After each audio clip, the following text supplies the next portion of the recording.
দুর্যোগ প্রস্তুতিতে লড়ব, তারুণ্যের বাংলাদেশ গড়ব, এই প্রতিপাদ্যকে সামনে রেখে জাতীয় দুর্যোগ প্রস্তুতি দিবস ২০২৬ উপলক্ষে মুন্সিগঞ্জে অনুষ্ঠিত হয়েছে ভূমিকম্প ও অগ্নিকাণ্ড বিষয়ক সচেতনতা বৃদ্ধি মহড়া।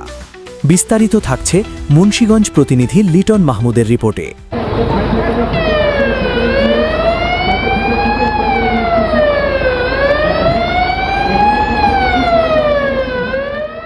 প্রাকৃতিক দুর্যোগ কখনো জানিয়ে আসে না, কিন্তু প্রস্তুতি জানায় সবকিছু নিয়ন্ত্রণে রাখা সম্ভব।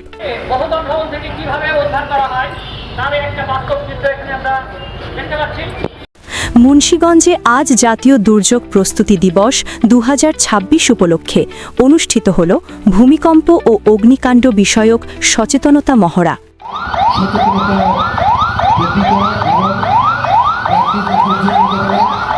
জানানো হলো কিভাবে নিরাপদে জীবন রক্ষা করা যায়।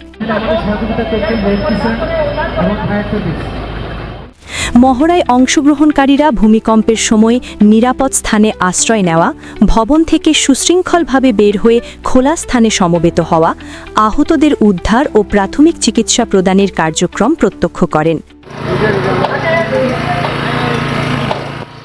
পাশাপাশি অগ্নিকাণ্ড মোকাবেলায় অগ্নি নির্বাপক যন্ত্র ব্যবহার ও উদ্ধার কার্যক্রমের বাস্তবধর্মী প্রদর্শনও অনুষ্ঠিত হয়।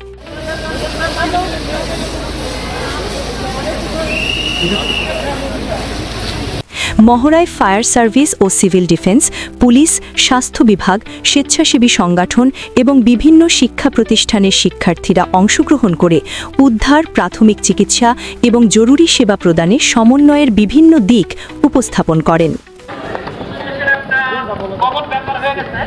আপনারা দেখতে পাচ্ছেন যে একজন আহত ব্যক্তিকে কিভাবে স্ট্রেচারে করে হাসপাতালে নিয়ে যাচ্ছে, তাকে ফার্স্ট এইড হিসেবে। এই ছিল মুন্সিগঞ্জ থেকে আমাদের আজকের প্রতিবেদন। আর এমন গুরুত্বপূর্ণ ও সত্য সংবাদ পেতে চ্যানেল আরএ নিউজের সাথেই থাকুন। ধন্যবাদ।